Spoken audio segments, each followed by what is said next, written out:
لله رب العالمين والصلاة والسلام على رسوله خاتم النبيين وعلى آله الطيبين وأصحابه الطاهرين والمؤمنين والمسلمين كلهم أجمعين. أما بعد، فقد قال الله سبحانه وتعالى في كلامه القديم والفرقان الحميد: أعوذ بالله من الشيطان الرجيم. بسم الله الرحمن الرحيم.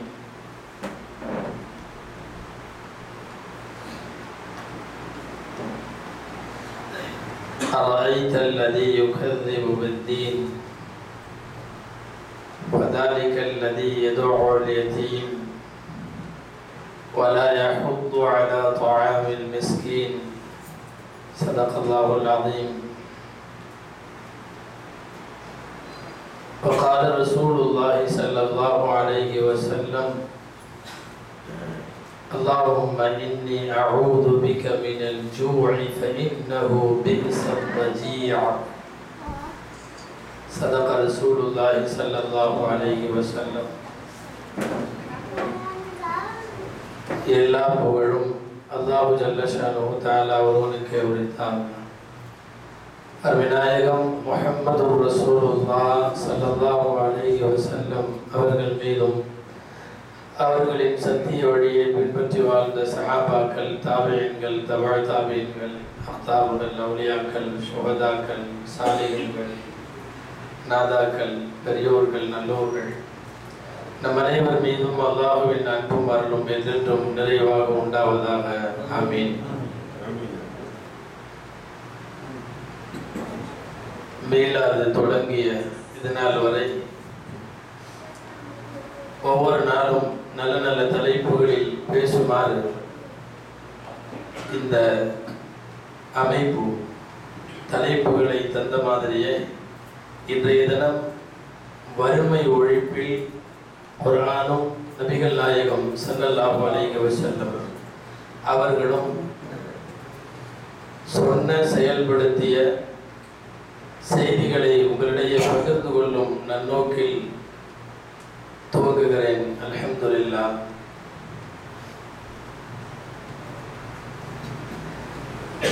யாருக்கும் வறுமை பிடிக்காது. நாளை பேசிய ஹஜ்ரத் அவர்கள் சொன்னார்கள், உண்மை உலகத்தில் யாரும் அதை விரும்புவதில்லை. சில பேருக்கு அப்படி வறுமை வாய்க்கப்படுகிறது. வறுமை நல்லதா கெட்டதா? வறுமை வரமா சாபமா என்று யோசித்தால் உலகத்தில் ஒரு சில பேர் விரும்பி வறுமையை கேட்டார்கள். உலமாக்கள் அதை வறுமை என்று சொல்ல மாட்டார்கள், எளிமை என்று சொல்லுவார்கள். வறுமை வேண்டும், எனக்கு செல்வம் வேண்டாம் என்று கேட்டவர்கள் உண்டு.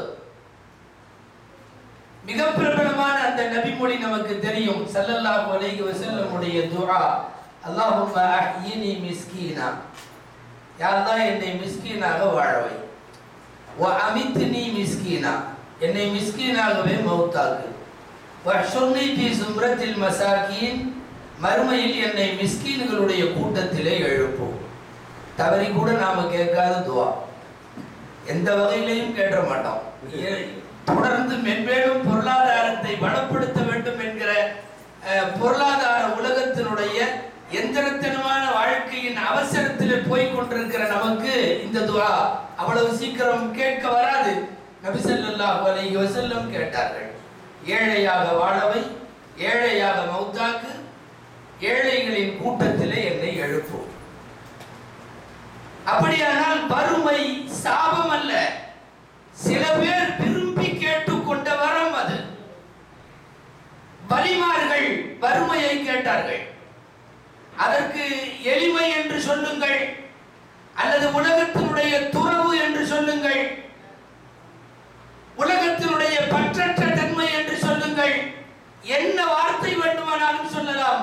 ஆனாலும் சுமை இல்லாத வாழ்க்கையை நபிமார்கள் விரும்பினார்கள், சஹாபாக்கள் விரும்பினார்கள், வலிமார்கள் விரும்பினார்கள். அடிப்படையில் காசு வேண்டாம் என்று சொன்னவர்கள் உண்டு. உலகத்தின் ஏறத்தாழ 90% மேல் வறுமை எங்களுக்கு வேண்டாம், செல்வம் வேண்டும் என்று கேட்கிற நாம் எது சரி என்று பார்ப்பதற்கு முன்னால் அவர்கள் விரும்பி கேட்ட வறுமையினுடைய பலன்கள், அடித்தட்டு மக்களை பாதித்திருக்கக்கூடிய வறுமையினுடைய கோரமான முகங்கள், இந்த இரண்டுக்கும் மத்தியிலே நாம் இந்த தலைப்பை சமன் செய்து பார்க்க கடமைப்பட்டிருக்கிறோம். ரொம்ப அதிகமா சுமைகளை எடுத்துட்டு போனா அங்க கஷ்டம் வறுமையில. விசாரணை இருக்கு. ஒரு ஹதீஸ் உங்களுக்கு தெரியும், செல்வந்தர்களுக்கு முன்னாலே ஏழைகளாக இருப்பவர்கள் 500 வருஷத்திற்கு முன்னாலேயே சுவனம் போவார்கள். எல்லா ஹதீஸ் நூல்லையும் உள்ள ஹதீஸ். யதுகுலுல் ஃபுகராஉ அல் ஜன்னத قبل الأغنياء ب500 سنة. 500 ஆண்டு காலம் முன்னாலே நுழைவார்கள். ஏன்னா கணக்கு வழக்கு விசாரணை இதெல்லாம் ரொம்ப கம்மி, ஒண்ணுமே இல்லை. முதல்ல எல்லாம் நம்ம ஊர்ல ட்ரெயின்ல ஒரு வாசகம் இருந்தது, இப்ப அந்த வாசகத்தையே காணும். லெஸ் லக்கேஜ் மோர் கம்ஃபர்டபிள் ஒரு வாசகம் இருக்கும் தெரியுங்களா முதல்ல. இப்ப அந்த வாக்கியத்தை எடுத்துட்டான். என்ன துனியா போற போக்கு எல்லாத்துக்கும் தெரியுது என்னன்னு. சுமையை குறைத்து விடு, பயணம் லேசாக ஆகும். இது ரயில் பிரயாணத்துக்கு மட்டுமல்ல, விமான பிரயாணத்திற்கு மட்டுமல்ல, வாழ்க்கை பயணத்திற்கும் அதுதான். சுமைகளை கொஞ்சம் குறைத்து பயணித்தால் மறுமையில 500 ஆண்டல்ல 1000 ஆண்டு கூட முன்னாலே நுழைய முடியும். காரணம், விசாரணை வளையம் வட்டம் சுருங்கி விடுகிறது, அல்லாஹ்வின் கேள்வி கணைகள் குறைந்து போய் விடுகிறது. அங்கே தணிக்கை செய்யப்பட வேண்டிய, ஆடிட்டிங்க்கு உட்படுத்தப்பட வேண்டிய கணக்கு வழக்கு விவகாரம் எதுவும் இல்லை. எனவேதான் அப்படி ஒரு சூழ்நிலை வேண்டும். எல்லோருக்கும் முன்னால் சுவனம் போக வேண்டும், விசாரணைக்குள்ளே சிக்கக்கூடாது என்று மிக அதிகமாக விரும்பிய உலகத்தின் மகத்துவத்திற்குரிய பெருமக்கள் எல்லாம் அல்லாஹ்விடத்தில் விரும்பி ஏழ்மையை கேட்டார்கள். ஆனால் விரும்பாமல் சில பேருக்கு ஏழ்மை வருகிறது அல்லவா, வறுமை வருகிறது அல்லவா, பசியும் பட்டினியும் வருகிறது அல்லவா, வாழ்க்கைக்கு போராடுகிறான் அல்லவா, ஜீவாதாரம் இல்லாமல் தவிக்கிறான் அல்லவா. இதை ஒழிப்பதற்கு பாடுபட வேண்டும். வறுமை ஒழிப்பு இஸ்லாத்தினுடைய மிக முக்கியமான கடமை. வெறும் தொழுகை வணக்கம் ஹஜ் போன்ற இபாதத்துகளில் மாத்திரமல்ல, பொருளாதார வணக்கம் என்று வருகிற போது பொருளாதார வணக்கத்தின் முதல் நிலை மக்களிடையே வறுமையை நீக்க பாடுபட வேண்டும். அதுதான் இங்கே தலைப்பாக தரப்பட்டிருக்கிறது. இங்கே இருக்கிற பல்வேறு அமைப்புகள் வறுமை ஒழிப்பில் நீங்கள் இருக்கிறீர்கள் என்று நினைக்கிறேன். கேள்விப்பட்டேன், நீங்க கூட ஏழைகளின் முகவரிகளை தேடி கண்டுபிடித்தவர்களுக்கு போய் உதவி செய்வதாகவெல்லாம் கேள்விப்படுகிற இந்த செய்திகள் ஆரோக்கியத்திற்குரியவை. ஏழையின் வீட்டு வாசலுக்கு செல்வந்தன் தன் பணத்தை எடுத்துக்கொண்டோ அல்லது சமுதாய அமைப்புகள், தன்னார்வ அமைப்புகள் ஏழையின் குடிசைக்கு காசை எடுத்துக்கொண்டு போய் நின்றால் மறுமலர்ச்சி பெறக்கூடிய ஒரு சமுதாயத்தை உருவாக்க நாம் முற்படுகிறோம் என்று பொருள். அந்த வறுமை ஒழிப்பு வேண்டும், ஒழித்தாக வேண்டும் வறுமை.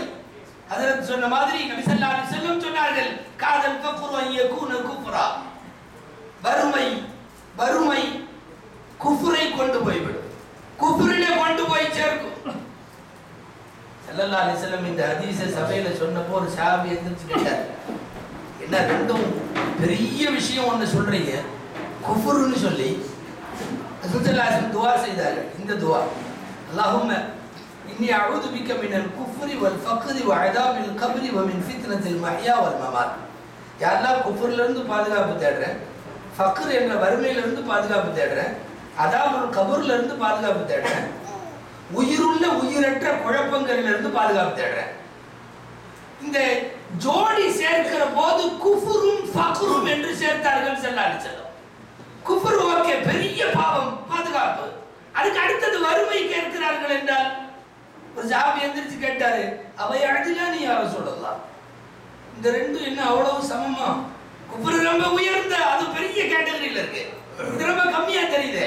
ஸல்லல்லாஹு சொன்னார்கள், நஅம் யஅதிலானி, ரெண்டும் சமம். குஃப்ரும் ஃபக்ரும் சமம், வறுமையும் இறை நிராகரிப்பும் சமம். இறை நிராகரிப்புக்கு வறுமை இட்டு செல்லும், இறை நிராகரிப்பு வறுமையை நோக்கி போகும். எத்தனை பேர் தெரியுமா கிராமங்களில் பால் பவுடர்களுக்கு மதம் மாறுபவர்கள், வாரந்தோறும் கொடுக்கப்படுகிற பிரெட்டுகளுக்கு மதம் மாறுபவர்கள், வேலை வாய்ப்பும் வசதியும் தந்தால் அல்லாஹ்வை கொஞ்சம் அப்புறப்படுத்தி விட்டு போகக்கூடியவர்கள் எத்தனை பேர் உலகத்தில். அதனால் தான் ஸல்லல்லாஹு அலைஹி வஸல்லம் சொன்னார்கள், வறுமையும் இறை நிராகரிப்பாகிய குஃப்ரும் இந்த இரண்டும் சமதளத்தில் வைத்து பார்க்கப்பட வேண்டிய, களைவதற்கு நடவடிக்கை எடுக்கப்பட வேண்டிய செயல்பாடுகள். அவன் நிறைய பேர் புரிஞ்சு வச்சிருக்கிறது என்னன்னா, அல்லாஹ்வுக்காக நிறைய தொழுகணும் வைக்கணும், காசு விஷயத்துல நாமளா ஒரு கணக்கு போட்டு ஏதாவது எப்போதும் கொடுத்துட்டா தான். மற்றபடி இபாதத் என்பதை முசல்லாக்களுக்குள் சுருக்குவதை, பள்ளியின் சுவர்களுக்குள்ளே சுருக்குவதை, வெறுமனே உடல் சார்ந்த வணக்க வழிபாடுகளில் சுருக்குவதை, நோன்பும் ஹஜ்ஜுக்குள்ளே சுருக்குவதை இல்லை, அதை தாண்டி ஒரு ஏழையின் வயிற்றிலே வைக்கப்படுகிற கவனத்தின் மரியாதை எல்லா இபாதத்துகளையும் தூக்கி விழுங்கிவிடும். மிகப்பெரிய அந்தஸ்து இருக்கிறது. தீன் என்ற ஒரு வார்த்தை நாம் அடிக்கடி பிரயோகிக்கிறோம் அல்லவா? தீன், தீன் எது தெரியுமா?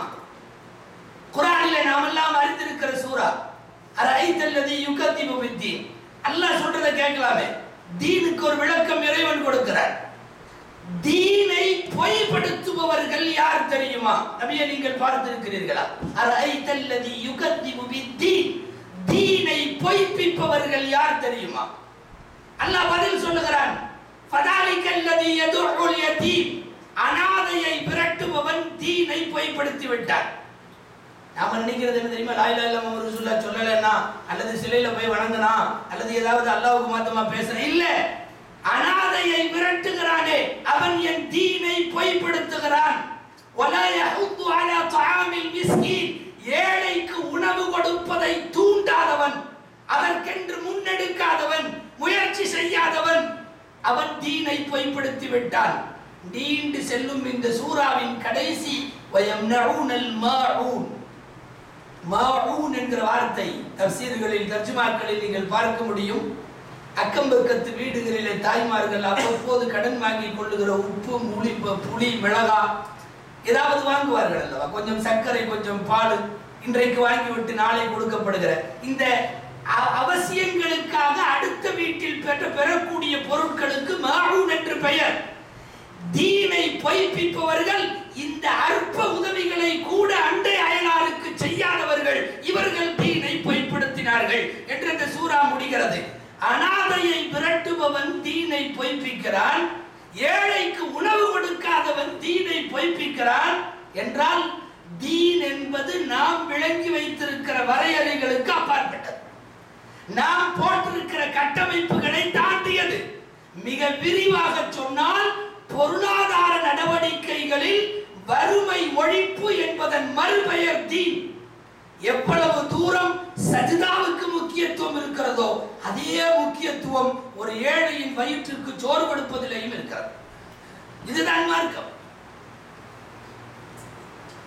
மறுமையில ஒரு காட்சி, நரகத்துல மோசமான நரகம் ஒன்று இருக்கு, சக்கர்னு ஒரு நரகம். சக்கர், அந்த நரகத்தை பத்தி குர்ஆன்ல வருது, ஹதீஸ்ல வருது. அந்த நரகத்தை மற்ற நரகம்லாம் பாதுகாப்பு தேடுமா, அவ்வளவு மோசமான நரகம். அந்த நரகத்தில் இருப்பவர்களை சொர்க்கவாசிகள் போய் சந்திக்கிறார்கள். ஏண்டா இவ்வளவு மோசமா நீங்களாம் இங்க வந்துட்டீங்களே அங்க கேட்கிறாங்க அவங்கள்ட்ட. குர்ஆனிலே இந்த காட்சியை அல்லாஹ் இடம்பெறுகிறார். குர்ஆனிலே இருக்கிற செய்தி இது. மா சலககும் ஃபீ சகர், சக்கர்ல வந்து உட்கார்ந்து இருக்கிறீங்களே, ஏன் உங்களுக்கு என்ன வந்துச்சு? இவ்வளவு மோசமான நரகத்துக்கு நீங்க எப்படி வந்தீங்க? அவர்கள் ரெண்டு சொல்லுகிறார்கள். ரெண்டு காரணம் நம்மிடத்திலேயும் அந்த ரெண்டில் ஒன்று உண்டு. ஒன்று விஷயத்தில் நாம் யோசிக்க வேண்டும். காலு லம் நகு மினல் முஸல்லீன், நாங்க தொழுகல, ஒரு காரணம். வலம் நகு நுத்இமுல் மிஸ்கீன், நாங்க ஏழைக்கு உணவு கொடுக்கல, இரண்டாவது காரணம். வணக்க வழிபாட்டை செய்யாதவன் நரகத்திற்கு போவது போல் ஏழையின் வயிற்றுக்கு அன்னமிடாதவனும் சோறு கொடுக்காதவனும் அவன் வயிற்று பசியை நீக்காதவனும் சகர் என்கிற மோசமான நரகத்திற்கு சொந்தக்காரர்கள் என்று சொன்னால், மார்க்கம் தீன் என்பது வறுமையை ஒழிப்பதில், ஏழைக்கு சோறு கொடுப்பதில், அனாதையை ஆதரிப்பதில், இல்லாதவனுக்கு உதவிக்கரம் நீட்டுவதில், வறியவர்களை தூக்கி விடுவதில், அவர்களின் பொருளாதார மேம்பாடுகளை வளப்படுத்துவதில் பயன்படுத்துவதில் இதெல்லாம் சேர்த்து கூட்டு பெயர் தான் தீன் என்பது. அருமைநாயகம் ஸல்லல்லாஹு அலைஹி வஸல்லம் அல்லாஹ்வுக்கும் நமக்கும் மத்தியில் உள்ள உறவை பலப்படுத்தி கொடுத்தது போலவே நபி ஸல்லல்லாஹு அலைஹி வஸல்லம் ஏழைகளின் மூலம், அவர்கள் வயிறு நிறைவதன் மூலம், அவர்கள் கண் குளிர்ச்சி பெறுவதன் மூலம், அவர்களின் பசியை போக்குவதன் மூலம் அல்லாஹ்வை அடைய முடியும் என்று சொன்னார்கள் ஸல்லல்லாஹு அலைஹி வஸல்லம். அந்த வறுமை ஒழிப்பிற்குத்தான் காலம் முழுக்க போராடினார்கள். அவங்க வறுமையில ஏழ்மையில விரும்பி எடுத்துக்கிட்டாங்கன்றது அது பேர் வறுமை அல்ல, விரும்பி எடுத்துக்கொள்ளுகிற எளிமை. அதனால நான் மிஸ்கினா இருக்கணும்னு கேட்டாங்க. அதுவும் கூட சொல்ல போனா மிஸ்கினா இருக்கிறது இல்ல, பெரிய பணக்காரன்னு அர்த்தம். அதுக்கு வலிமார்களும் நபிமார்களும் எடுத்துக்கொண்ட அதாவது கதை சொல்லுவாங்க தெரியுமா, அரசர் அறிவிப்பு செஞ்சாராம். என்னன்னு 1 2 3 சொல்லுவேன் கரெக்டா சொன்ன உடனே இங்க இருக்கிற எந்த பொருளை வேணாலும் அரண்மனைக்குள்ள அவங்கவுங்க போய் எடுத்துக்கலாம். யார் யார் என்னென்ன எடுக்கிறாங்களோ அவங்கவுங்களுக்கு அதெல்லாம் சொந்தம். தங்கம் இருக்கு, வைரம் இருக்கு, வைடூரியம் எல்லாம் இருக்கு. 1 2 3ன்னு கரெக்டா சொன்னாரு. எல்லா ஆளுக்காடு ஒவ்வொன்றை நோக்கி போனார்கள். விவரமான ஒருத்த மட்டும் வந்து அரசர் பிடிச்சிட்டான். ஏன் என்னை பிடிக்கிறேன்னாரு. இங்க உள்ள எல்லாத்தையும் எடுத்துக்க சொன்னீங்கல்ல, நான் உங்களை எடுத்துக்கிட்டேன். உங்களை எடுத்துக்கிட்டா என்ன தெரியுமா, இந்த நாடே எனக்குன்னு அர்த்தம். அவனையும் இவனையும் பிடிப்பதை விட நேரடியாக அவனையே பிடித்து விட்டான். அதுதான் எனக்கு வறுமை வேண்டும், ஏழ்மை வேண்டும். கேட்க கேட்க என்ன ஆகும் தெரியுமா, இவர் சம்பந்தப்பட்ட எல்லாவற்றையும் அவன் பார்த்துக் கொள்வான். அவனிடத்திலேயே அங்கீகாரம் ஆகி விடுகிற போது ஜேப்புகளில் இருக்கிற சில்லறை காசுகளும் கல்லாவில இருக்கிற சில வெள்ளிகளும் பெரிதல்லவே. அதனால் தான் நபிமார்கள் வலிமார்கள் பாக்கெட்டிலே இருக்கிற காசுக்கு தரப்படுகிற முக்கியத்துவத்தை விட ரப்புல் ஆலமீனை அவனை திருப்திப்படுத்துவதை எடுத்துக்கொண்டார்கள். சொல்ல போனால் அவர்கள் ஏழைகள் அல்ல, பெரும் பணக்காரர்கள். உலகம் முழுக்க தன் ஆளுமைக்கு கீழே வைத்திருக்கிற அற்புதமான மனிதர்கள். அதனால் தான் பணம் இல்லாத அந்த மக்களிடம் பணம் உள்ளவர்கள் எல்லாம் வரிசையில் நின்றார்கள். கோடீஸ்வரர்கள் எல்லாம் அந்த ஒன்றுமில்லாதவர்களிடத்தில் வந்துதானே, எங்க வீட்டுல கொஞ்சம் உங்க காலம் மிதிச்சுட்டு போங்க, நீங்க கொஞ்ச நேரம் உட்கார்ந்துட்டு போங்க, உங்க கையை கொடுங்க. பெரும் பெரும் கோடீஸ்வரர்கள் அணிவகுப்பதன் அர்த்தம் என்ன தெரியுமா, ஏழ்மையை கேட்டதன் மூலம் உலகத்திலே அவர்கள் பெரிய பணக்காரர்கள் ஆகிவிட்டார்கள். இவர்களை பொறுத்தவரை வறுமை வரம். யார் பட்டினியோடு போராடுகிறார்களோ அது கொஞ்சம் சாபம். இல்லாதவன் அவன் கண்ணீரை, அவன் வயிற்று பசியை துடைப்பதற்கு போராடுவதை இந்த மார்க்கம் முதல் கடமையாக முன்வைக்கிறது. இதுவெல்லாம் குர்ஆன் வைக்கக்கூடிய சிந்தனைகள். குர்ஆன் வைக்கக்கூடிய வறுமை ஒழிப்பில் நாம் விரிவா உள்ளே போகவில்லை, மேலோட்டமாக பார்க்கலாம். ஜகாத் உண்டு, சதகா உண்டு, நஷ்ட ஈடுகள் உண்டு, குற்ற பரிகாரங்கள் உண்டு. இது எல்லாத்திலையும் ஏழ்மை ஒழியணும், வறுமை ஒழியணும். இனி அருமைநாயகம் ஸல்லல்லாஹு அலைஹி வஸல்லம் ஆயிஷா ரலியல்லாஹு அன்ஹா அவர்கள் ஒற்றை வரியில் சொல்லுவார்கள், ஒரே ஒரு வரியில் நாயகம் ஸல்லல்லாஹு அலைஹி வஸல்லம் எப்படி பிறருக்கு வாரி வழங்குவார்கள், வறியவர்களுக்கு எப்படி கொடுப்பார்கள். புகாரியின் வார்த்தை இது, கர்ரீஹில் முர்சலா, அடித்து வீசும் காற்றை போல தர்மம் செய்வார்கள் ஸல்லல்லாஹு அலைஹி வஸல்லம். அத காற்று அடிச்சு கொண்டு போற மாதிரி, காட்டாற்று வெள்ளம் போல, வீசும் புயல் காற்று போல ஸல்லல்லாஹு அலைஹி வஸல்லம் கொடுத்தால் இருப்பதை எல்லாம் கண்மண் தெரியாம வீசும் காற்றை போல் தர்மம் செய்வார்கள் ஸல்லல்லாஹு அலைஹி வஸல்லம். வறுமை ஒழிப்பிற்கு முதல் வழி ஜகாத்தும் சதகாவும். குர்ஆன் சொல்லுகிற முதல் வழியும் அதுதான். நாயகம் ஸல்லல்லாஹு அலைஹி வஸல்லம் முன்னெடுத்த வழியும் அதுதான். வீசும் காற்று போல தர்மம். யாரும் நினைச்சு பார்க்காத அளவு கொடுப்பாங்க. ஒரு கிராமத்திலிருந்து ஒருத்தர் வந்தார், கிராமவாசி. அவர் மக்காவில் அப்படி ஊருக்குள்ள வர்றார், மதீனாவில் வரும்போது ஆடுகள் நிறைய, நூற்றுக்கணக்கான ஆடுகள் ஒரு இடத்துல கட்டி போட்டிருக்கு. அந்த இடத்துல பார்த்துட்டு இவ்வளோ ஆடுகளா, யாரோடதுன்னாரு. யாரும் சொன்னாங்க, இதெல்லாம் முஹம்மது ஸல்லல்லாஹு அலைஹி வஸல்லம் அவரோட தான். நாங்கள் ஆமா, இது பொது நியதி, ஏழைகளுக்கு தருவதற்காக வச்சிருக்கிறாரு, இதனுடைய கண்ட்ரோல் போற ஸல்லல்லாஹு அலைஹி வஸல்லம். நான் கேட்டா தருவாரா, கேட்டுப்பாரு.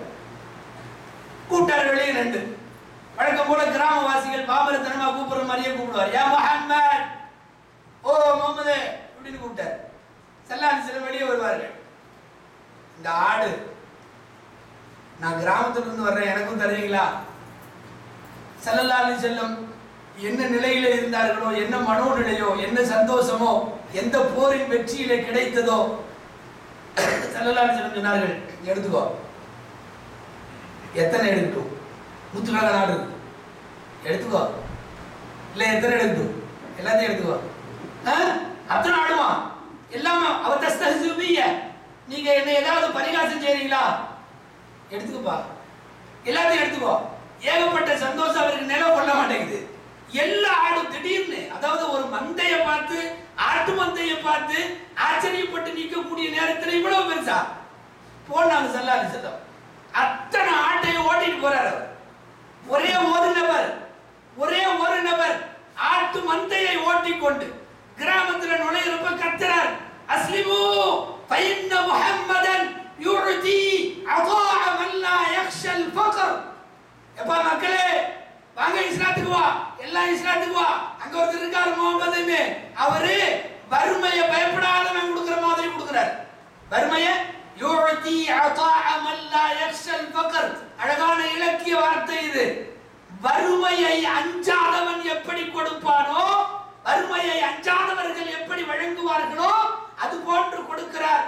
எனக்கு கொடுத்தது இவ்வளவு என்று சொல்லிக்கொண்டே ஊருக்குள் நுழைவார்.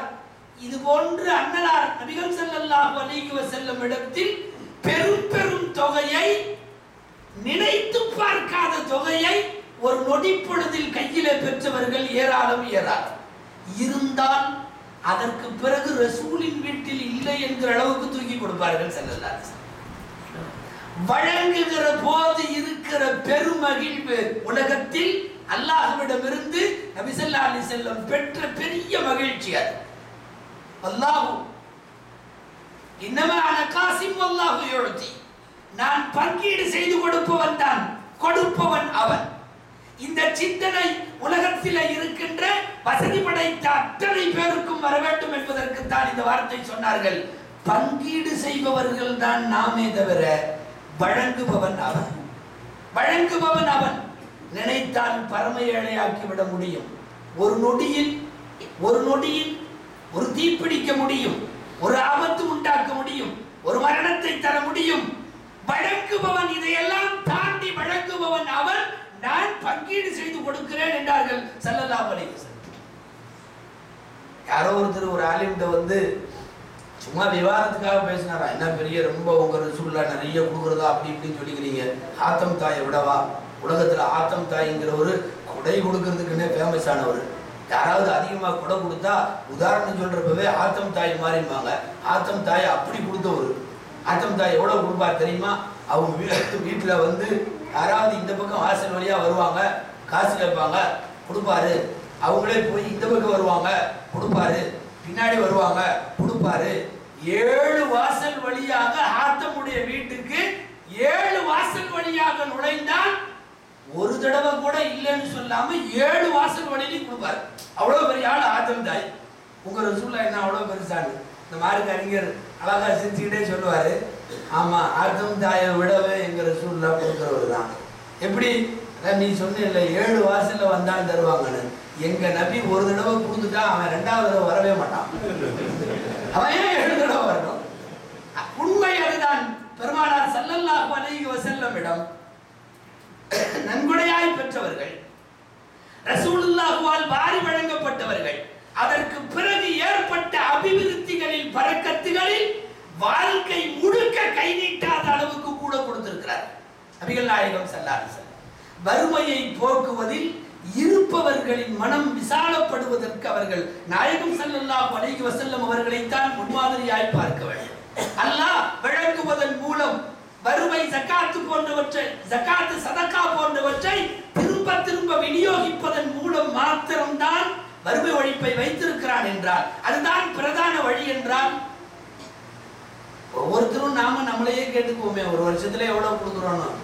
ஏன்னா பொதுவான குற்றச்சாட்டுகள், இவங்க தரதில்லை, இப்படி இருக்குது, இத்தனை பேர் கொடுக்கணும், இவ்வளவு போகணும், அதெல்லாம் வேணாம்.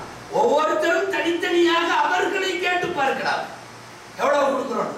அல்லாஹ் ஒரு கணக்கு சொல்றான், ரசூல் ஒரு கணக்கு சொல்றாங்க. நாம ரம்ஜான் வர்றப்போ நாம ஒரு கணக்கு போடுவோம் வீட்டில் உட்காந்து. என்ன பண்ணலாம், நான் எவ்வளோ அவ்வளோ கொடுக்கலாம். பொதுவாக ஒன்று இந்த மாதிரி கணக்கு விவகாரங்களை அல்லாஹ் தஆலா கொடுக்கவே இல்லை, அல்லாஹ் ஒப்படைக்கவே இல்லை.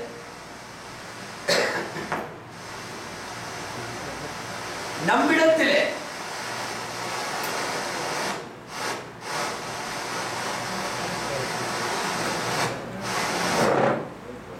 நம்மிடத்திலே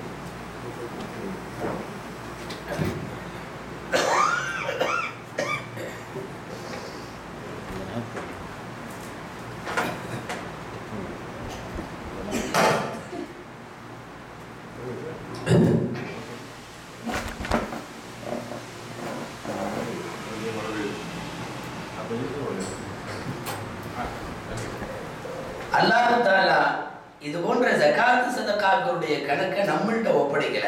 நீயா ஒரு கணக்கு போடு, நீயா கொடு அப்படின்னு சொல்லல.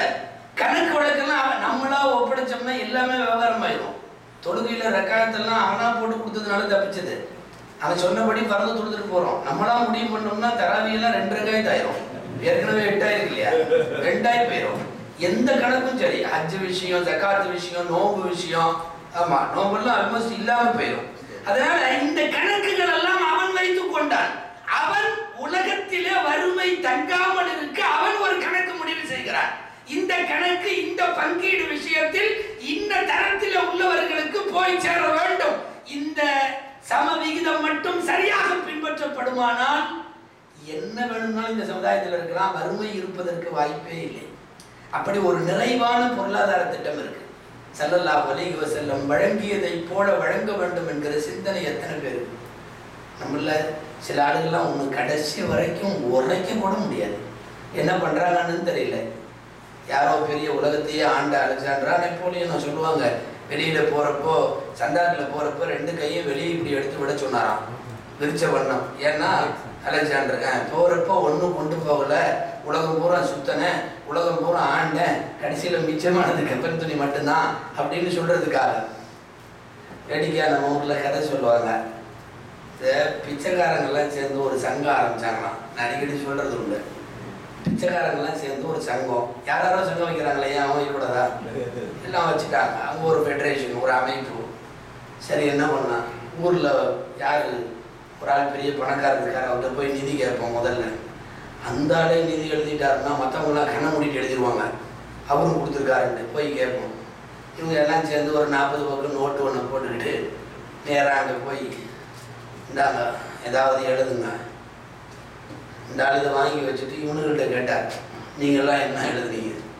நாங்கள் பிஸ்மில்லாஹ் ரஹ்மான் ரஹீம், ஆண்டவன் துணை, வேற என்ன எழுத இல்லை, ஏதாவது நன்கூட நீங்கள் எழுதணும்.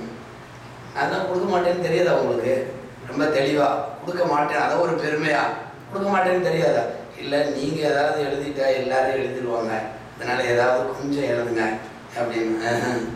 இல்லை ஒரு 1000 ரூபா மட்டும் எழுதுங்க, ஒரு 1000 நீங்கள் எழுதிட்டா அதை வச்சு நாங்கள் நிறைய பேர்த்த வாங்கிடுவோம். இல்லை முடியாது. அவனோட ஏற்கனவே கெஞ்சி பழக்கப்பட்டவன் நிறைய கெஞ்சனான், விதவிதமாக கெஞ்சனா. 1000 ஆகி 500 ஆகி 100 ஆகி 50 ஆகி 10 ரூபாயில வந்து நின்றுச்சு வண்டி. ஒரு 10 ரூபாய் எழுது. நான் என்ன இப்படி சொல்லிக்கிறோம், வரக்கத்துக்கு நீ 10 ரூபாய் எழுதிட்ட, நாங்கள் மற்றவங்கள்ட்ட அதிகமாக வாங்கி. அது வந்து கல்லை கூட கரைச்சிடலாம், அங்கே ஒன்றும் வேலைக்கு ஆகாது. அவன் தெளிவாக சொன்னான், நோட்டை தூக்கிட்டு போயிருந்து. அப்போ இந்த போன ஆளுகள்லாம் சொன்னானுங்களாம் தெளிவாக, இங்கே வர உங்களுக்கு இப்போ 2 வழி தான் இருக்குது. ஒரு வழி 10 ரூபாயாவது எழுதிடணும், இல்லைன்னா எங்கள் சங்கத்தில் மெம்பர் ஆயிடும். இதுக்கப்புறம் உங்களோட காசுங்கிறதுல என்ன அர்த்தம் இருக்கணும்னா, 10 ரூபா கூட எழுத மாட்டேங்கிற, ஆனாலும் நான் வந்து ஊர்ல பெரிய பணக்காரன் உட்காந்துட்டே இருந்தா, அதனால பேசாம எங்க சங்கத்துல மெம்பர் ஆயிரு, வா எல்லாரும் சேர்ந்து மற்றவங்கள்ட்ட போய் கேட்போம். கடைசி வரை வழங்காமல் அல்லது கணக்கிட்டு கொடுக்காமல் அல்லது அல்லாஹ் சொன்னபடி கொடுக்காமல் பொதுவா ஜக்காத் ஒரு வார்த்தை, சதக்கா ஒரு வார்த்தை. ஜக்காத்துங்கிறது அல்லாஹ் போட்டு கொடுத்த கணக்கு. அதுக்கப்புறம் சதக்காங்கிற கணக்கை அல்லாஹ் போடல, அதை நம்மள்ட்ட கொடுத்துட்டான். நீயா கணக்கு போட்டு கொடுத்துக்கோன்னு சொல்லிட்டான். அதை தாண்டி சதக்காக்கள் வரணும். இன்னைக்கு ஜக்காத்தினுடைய கணக்கே முழுசாகிறது இல்லை. இனி எங்க அதை தாண்டி சதக்காக்கள் என்கிற அளவுக்கு வருவது? ஆனால் உலகத்திலே இறைவனின் நியதி என்ன தெரியுமா? வழங்கிய பெருமக்கள் எல்லாம் வாழும் காலத்திலும் நல்லா இருப்பாங்க, போனதற்கு பிறகும் கூட அவர்களை பற்றி வரலாறு பேசும். வழிய வழிய வரக்கூடிய வம்சம் எல்லாம் அவர்களின் மன்னரைக்கும் மறுமை வாழ்வுக்கும் துவா செய்யும். இந்த டேஸ்ட் கொடுக்க ஆரம்பிக்கிற போதும் வழங்குவதில் உள்ள பெருமையின் போது மட்டும்தான் தெரியும். குர்ஆன்ல 2 பேர்த்த பத்தி வருது. ஒண்ணு ஹஜ்ரத் இஸ்மாயில் அலைஹிஸ்ஸலாம்.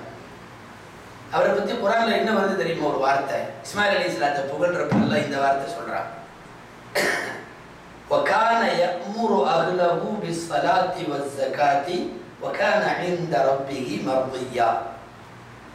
அவர் குடும்பத்துல உள்ள அத்தனை பேர்த்தையும் தொழுகணும்னு சொல்லுவாரு, ஜக்காத்து கொடுன்னு சொல்லுவார்.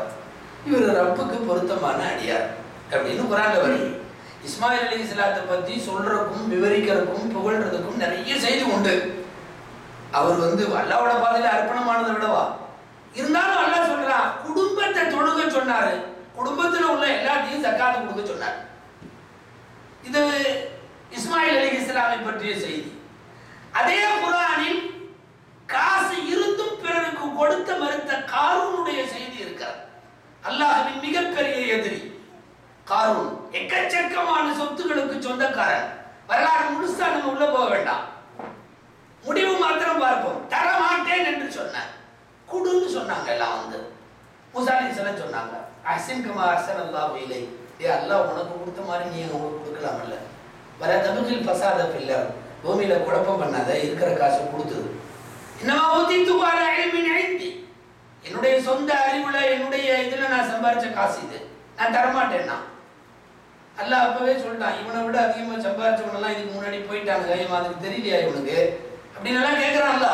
கடைசியில முடிவு, அவனை பூமி புதையுண்டு கொள்ளுகிறது, பூமி சொரிவாங்கி கொள்ளுகிறது, பூமிக்கு கீழே போய்கொண்டே இருக்கிறான்.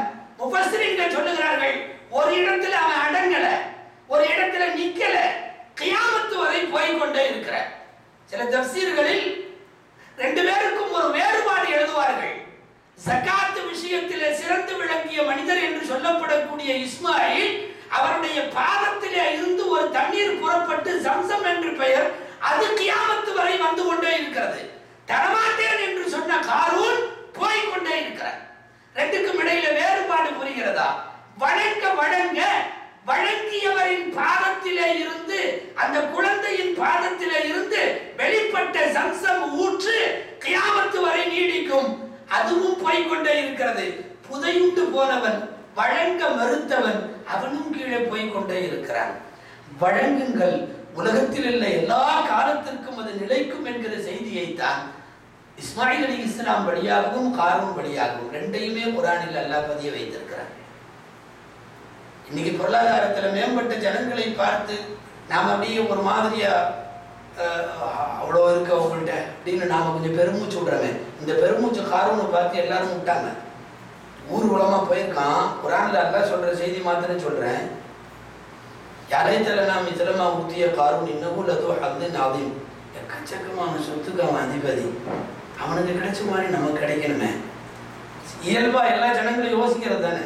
பக்கத்துல இருந்த யாரோ ஒருவர், பக்கத்துல இருந்தவர்கள், கல்வியாளர்கள், ஈமான் யக்கீன் உடையவர்கள், அவங்க சொல்லியிருக்கிறாங்க, நாசமா போவார், ஆய வச்சுட்டு சும்மா ஏன் இப்படி எல்லாம் அதை பார்த்து ஆசைப்படுற. தவாபுல்லாஹி கைருல் லிமன் ஆமன வஅமில சாலிஹா. நல்லமல் செய்தவர்களுக்கு, ஈமான் கொண்டவர்களுக்கு மறுமையில் அல்லாஹ் தரப்போற கூலி இருக்கு இல்லையா, அதுதான் ரொம்ப பயங்கரமானது. இப்படி எல்லாம் சொல்லாதீங்க. அது பார்த்தா கொஞ்ச நேரத்திலேயே அப்படியே பூமி நினைத்துக் கொள்ளுங்கள், குறித்து வைத்துக் கொள்ளுங்கள். காரூன் மாத்திரம் அல்ல, காரூனுடைய படை, காரூனின் வாகனங்கள், காரூனுடைய அரசவை, காரூன் கட்டிய மாளிகை, அதிலே இருந்த பாதுகாவலர்கள் அத்தனை பேரும் பூமிக்குள்ளே போனார்கள். ஒரு மனிதனின் வரலாறு அல்லாது.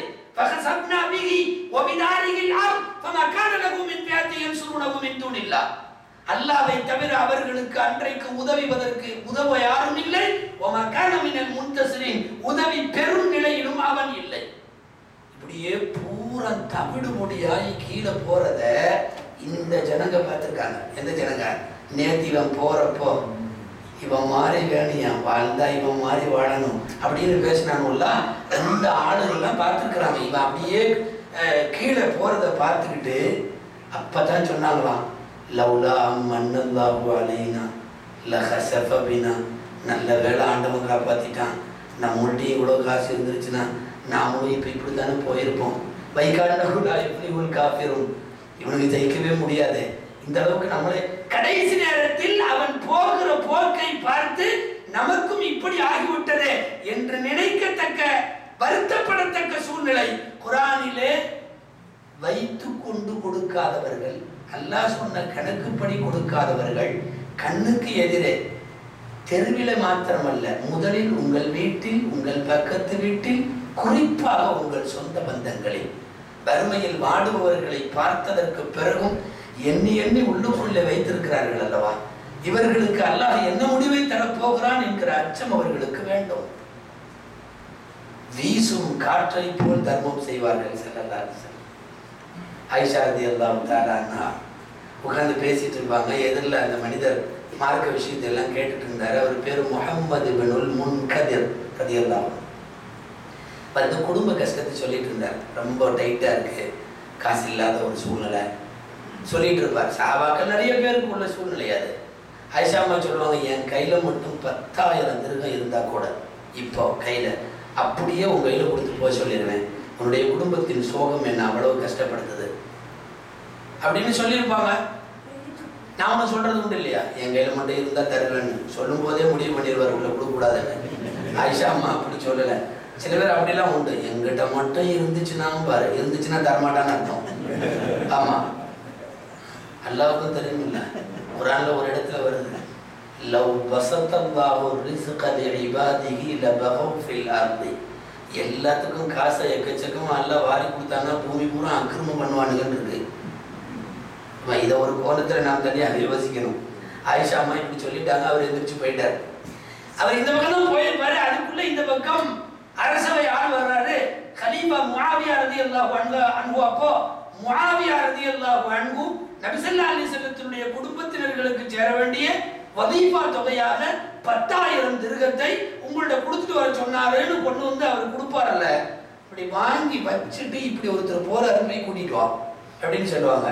போய் கொண்டிருப்பார் முகமது இப்னுல் முன்கதிர். இவர் பின்னாடியே ஓடி போய், அம்மா உங்களை கூப்பிடுறாங்க ஆயிஷா அம்மா. அவர் திரும்பி வருவார், 10,000 வந்துச்சுன்னு வந்தா கொடுத்துருவேன்னு சொன்னேன், இந்த வந்துருச்சு, நீ இதை எடுத்துட்டு போயிரு.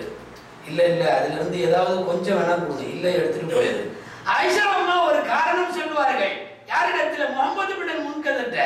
அந்த காரணம் இன்றைக்கு நமக்கும் எந்த வார்த்தையை பேசுகிற போதும் யோசித்து பேசுவதற்கு அது வழிவகுக்கும். என்ன வார்த்தை தெரியுமா? 10,000 இருந்தா நான் கொடுத்துருவேன்னு உனக்கு சொன்னேன் இல்லையா, அதுக்காக ஆண்டவன் கொடுத்துருக்கான். இது நான் தருவனா இல்லையான்னு பார்க்கறதுக்காக கொடுத்துருக்கிறான்.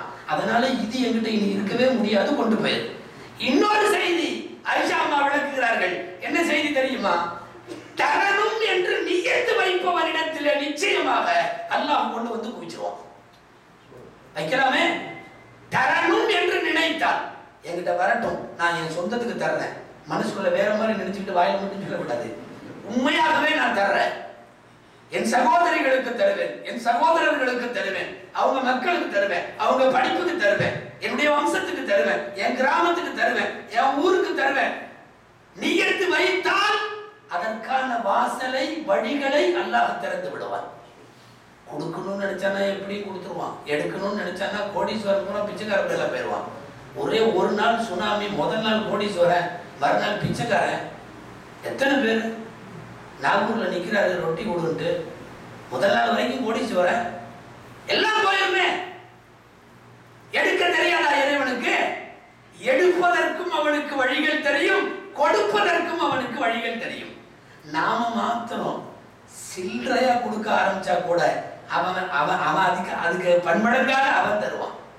ஒமா அன்ஃபக்தும் மின் ஷைஇன் ஃபஹுவ யுக்லிஃபுஹு. நீங்கள் எதை செலவழித்தாலும் அது வெறும் 10 பைசாவாக இருந்தாலும் சரி, எதை செலவழித்தாலும் நிச்சயம் அதற்கு பகரம் கொடுத்தே தீருவார். ஆனா நாம கொடுக்கிற மாதிரி இல்லை. அவன் கொஞ்சம் வானம் பூமிகளுடைய கஜானா பூரா அவன் இருக்கிறதுனால நாம எடுத்து வைக்கிறது வேணா ஒரு வெள்ளியா இருக்கலாம்.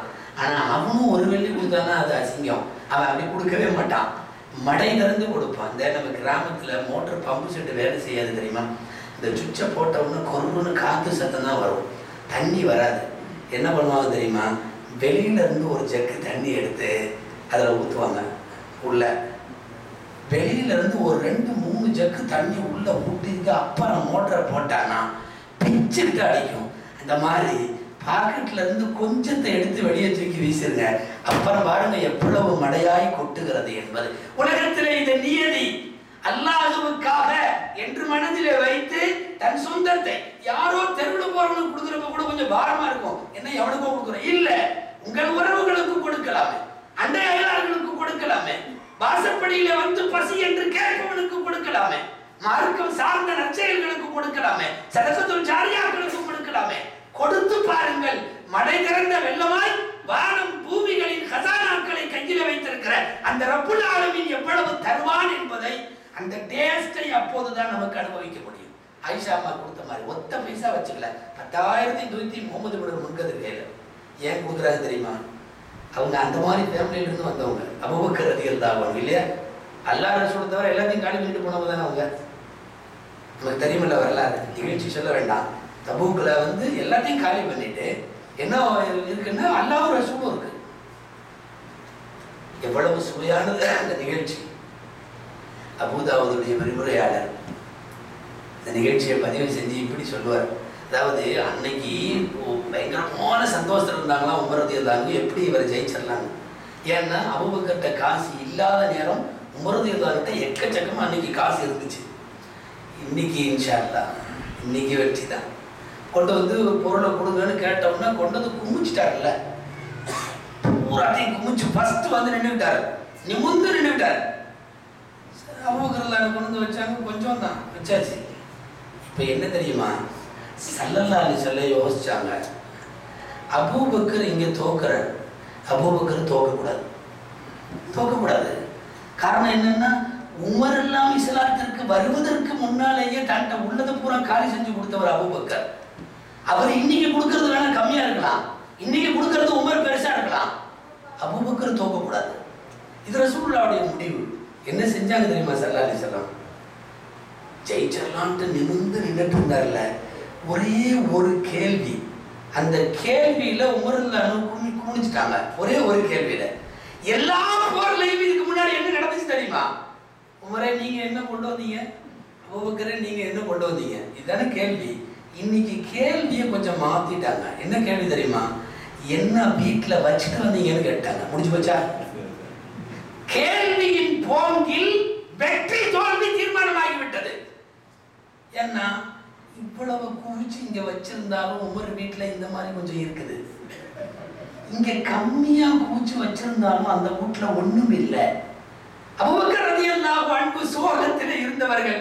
ரசூலுல்லாஹ்வுடைய ஹதீஸ்ல வர்ற கேள்வி, மா ஹல்லஃப்த லி அஹ்லிக், இன்னொரு ரிவாயத்துல மா தரக்த லி அஹ்லிக், உன் வீட்டுக்கு என்ன வச்சிட்டு வந்த, இதான் கேள்வி.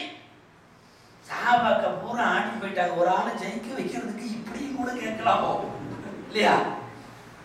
அபூபக்கர் தோக்க கூடாது. ஸல்லல்லாஹு அலைஹி வஸல்லம் சொல்லுவார்கள், உலக மாலி அஹதின் இந்தனா யதன், நான் உலகத்துல யாருக்கும் கை பாக்கி தர வேண்டியதில்லை, ஆனா அபூபக்கருக்கு மட்டும் எக்கச்சக்கமான பாக்கி இருக்குது. ஏன்னா அதை என்னால் திருப்பி கொடுக்க முடியாது. அவர் அந்த அளவுக்கு கொடுத்தார், என்னால் திருப்பி கொடுக்க முடியாத அளவுக்கு அவர் வழங்கிட்டார். யுகாஃபியுல்லாஹு யௌமல் கியாமah, அல்லாஹ் தான் மறுமையில அவருக்குள்ள முழு கடனையும் அடைக்கணும், என்னால இந்த உலகத்துல அடைக்க முடியாது என்று ரசூல் ஒத்துக்கொண்ட ஒரு மனிதர். இன்னைக்கு கொஞ்சம் வீட்டுல இருக்கிறத கொண்டு வந்து வச்ச உடனே அவர் தோத்தவர் ஆயிடுவாரா? கேள்வியை மாத்தி ஜெயிக்க வைக்கிறார்கள் ஸல்லல்லாஹு அலைஹி வஸல்லம். உமர் ரலியல்லாஹு அன்ஹு முடிவு பண்ணிட்டாங்க, இன்னைக்கும் முடிஞ்சது, அவ்வளவுதான். ஒரு வாய்ப்பு இருந்துச்சு, ஜெயிக்கலாம்னு ஒரு வாய்ப்பு இருந்துச்சு, அதுக்கு இனி வேலையே இல்லை. உமர் ரலியல்லாஹு அன்ஹு சொன்னார்கள், இந்த மாதிரி இன்னும் பாதி வீட்டுல இருக்குது. நாங்க அப்படியா, உங்க வீட்டுல என்ன இருக்கு? அபூபக்கர் அது கேட்டாங்க.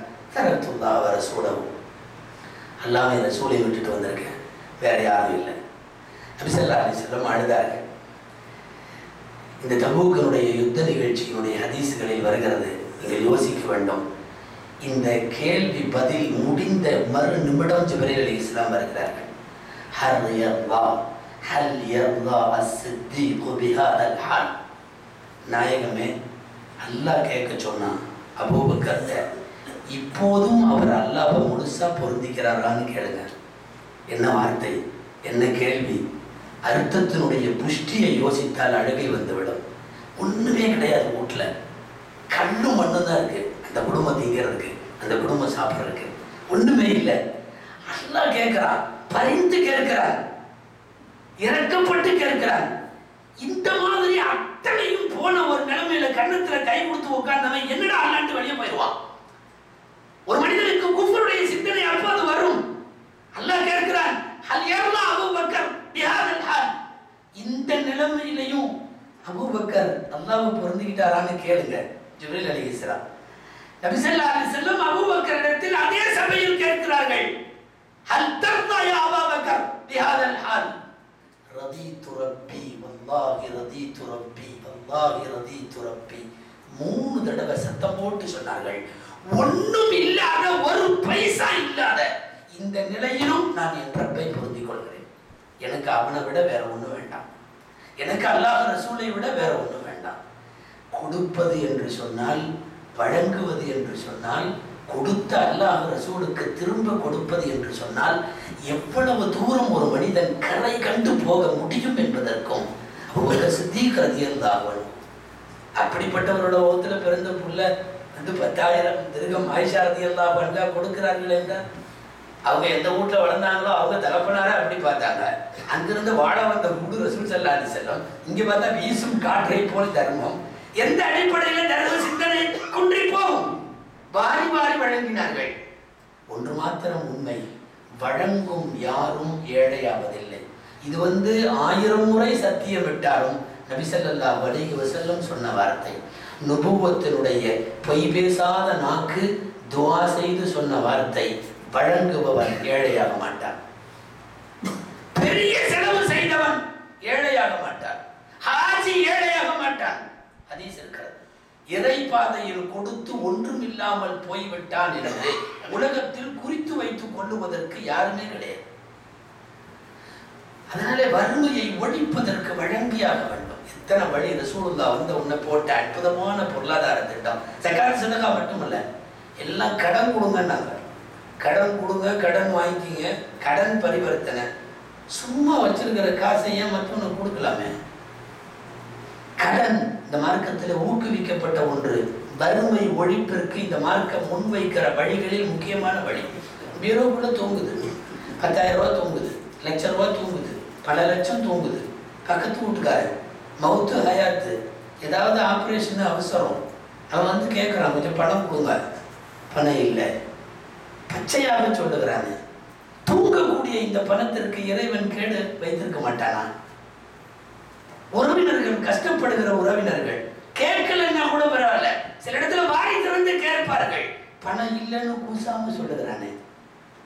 கடன் கொடுப்பதை ஊக்குவித்தார்கள் ஸல்லல்லாஹு அலைஹி வஸல்லம். கடன் கொடுத்தவன் நாளை மறுமையில் அவன் மீசானுடைய அமல் நிறுக்கப்படும். ஹதீஸ்ல வருகிறது, ஃபஅகிகு ஃபி மீசானி ஹஸனாத்திஹி யௌமல் கியாமா. நான் கடன் மற்றவர்களுக்கு கொடுத்து கொடுத்து பொருளாதாரத்தில் உதவி செய்த, தர்மமாக கூட கொடுக்கல, கடன் தான், நல்லெண்ணத்தோடு கடன் கொடுத்து வாங்கிய அந்த நபரின் நல்லவர்கள் நிறுக்கப்படுகிற அந்த மீசானில் நான் நின்று கொண்டு அல்லாஹ்விடத்தில் சிபாரிசு செய்து கொண்டே இருப்பேன். அவருடைய எடை தட்டு கூடும் வரை, அவர் சுவனம் நுழையும் வரை. பக்கத்துல நமக்கு எடை போடுறப்ப மட்டும் நிக்கிறது யாரு தெரியுமா? அருமைநாயகம் ஸல்லல்லாஹு அலைஹி வஸல்லம். பிறருடைய பொருளாதார தேவைகளை கொஞ்சம் நிவர்த்தி செய்து தூக்கி விடுவதற்கு. இதுல சொந்தக்காரங்க அடங்கும், பக்கத்து ஊர் அடங்கும். ஒரு சஹாபி ஹஜ்ரத் அபூதர் கிஃபாரி ரலியல்லாஹு அன்ஹு, யா அபூதர், ஸல்லல்லாஹு அலைஹி வஸல்லம் கூப்பிட்டு சொல்வார்கள், ஜிதில் மியாம ஃபீ இதாமிக். அபூதர்ரே, நீ சால்னா காய்ச்சல, கொஞ்சம் தண்ணியை கூட ஊற்றி பக்கத்து வீட்டுக்கு கொஞ்சம் கொடுக்கலாம்ல. சால்னா வைக்கிறது நான் போயிடுச்சு, இல்லை கெட்டியா வச்சு நீ மட்டும் திங்கிறத விட கொஞ்சம் தண்ணி கூட வேணாலும் ஊத்திக்கோ, பக்கத்து வீட்டுக்கு கொடுக்கலாம்ல. அண்டை வீட்டுக்கு பக்கத்துல இருப்பவனுடைய வறுமை கண்ணுக்கு தெரியலன்னா அதுக்கப்புறம் இவன்ட காசு இருந்து என்ன இல்லாம இருந்து என்ன? ஒரு வார்த்தை சமூக சேவையில ஈடுபடுகிற அல்லது பொருளாதார உதவிகளில் ஈடுபடுகிற எல்லோருக்குமான வார்த்தை, காசை ஒண்ணுமே இல்லாம உள்ள அமைக்க வச்சுட்டு இருக்கிறவங்களுக்கான வார்த்தை. நம்ம கசாலி ரஹ்மத்துல்லாஹி எழுதுகிறார்கள், இதா ஸனத்தி இம்ரஅத்துன் பிஃபக்ரிஹா, யாராவது ஒரு மஹல்லாவை, ஒரு பகுதியை, ஒரு கிராமத்தை, ஒரு ஊரை சார்ந்த ஒரு பெண் தன் வறுமையால் அவள் சோரம் போய் அவள் ஜினா செய்தால், உடல் சுகத்திற்கு அல்ல, வயிற்று பிழைப்புக்காக, வறுமைக்காக ஒருவள் ஜினா செய்தால், அந்த ஜினாவின் பாவம் அங்க இருக்கிற எல்லா மக்களுக்கும் பிரித்து வழங்கப்படும். ஜினா அவ மட்டும் செய்யல, அவளின் வறுமைக்கு காரணமான இந்த சமூகத்தின் மீது அதனுடைய குற்றம் உண்டு, அதுல பங்கு உண்டு. விபச்சாரம் செய்தவள் அவள் என்பதல்ல. பிச்சை எடுப்பதற்கு ஒரு பெண் தெருவில் வர வேண்டும், இல்லாவிட்டால் யாரோடாவது சோரம் போக வேண்டும். வறுமைக்காக அப்படி ஒருவன் முந்தானையை விற்றால் அந்த வறுமையில் காசு வைத்துக் கொண்டு அவளை கண்டுகொள்ளாத இந்த சமூகத்தின் மீது காரி துப்புகிறார்கள். பக்கத்துல வீட்டுல உள்ள கொஞ்சம் சால சொல்லாச்சு சொல்றாங்களே, தண்ணியை ஊத்துப்பா கூட பக்கத்துல உள்ளவங்களுக்கு கூட. நாம பக்கத்துல உள்ள ஊடு, பக்கத்துல உள்ள கடை, இதெல்லாம் ரொம்ப நமக்கு பிரியம். அவன் எப்படியாவது அழியணும். ஆமா, அதெல்லாம் நம்ம கண்ணால பார்க்கணும். நம்ம ஊர்ல இப்ப அடிக்கடி கரண்ட் போகுது தெரியுமா? ஒரு மக்கள் அடிக்கடி சொல்லுவாங்க, கரண்ட் போன உடனே லைட்டை பார்க்கறது இல்லை, பக்கத்துல பார்க்கறோம். அங்கேயும் போயிடுச்சா ஒரு சந்தோஷம். அங்க இருந்து இங்க போயிடுச்சு அவன், அந்த ஈபிக்காரன் துணைச்சான். ஆமா, என்ன பண்றாங்க அப்படியா இப்படியா அதான் நிறைய நடக்கும். அங்கேயும் போயிடுச்சுன்னா கண்டுக்க மாட்டான், இது எப்போ வரட்டும் அல்ஹம்துலில்லாஹ். அங்கேயும் போயிடுச்சுல்ல. பக்கத்தில் இருப்பவனை கண்டுகொள்ளுவதும், அவன் பசியை பார்த்து கொள்வதும், அவனுக்கு உதவி செய்வதும், அவனுக்கு கடன் கொடுப்பதும், நீ வைக்கிற உயர்ந்த உணவுகளில் அவர்களை அப்படியே கூட கொஞ்சம் சேர்த்து கொள்ளுவதும். அருமைநாயகம் ஸல்லல்லாஹு அலைஹி வஸல்லம் வறுமையை ஒழிக்க யோசித்த எத்தனையோ கோணங்களில் இந்த கோணம் எல்லாம் அடங்கும். எந்த காலத்திலையும் வறுமை வரக்கூடாது என்று தெரிந்துதானே முன்னாலே உள்ள பெருமக்கள் செஞ்ச தர்மங்களை எல்லாம் யோசிச்சு பாருங்க.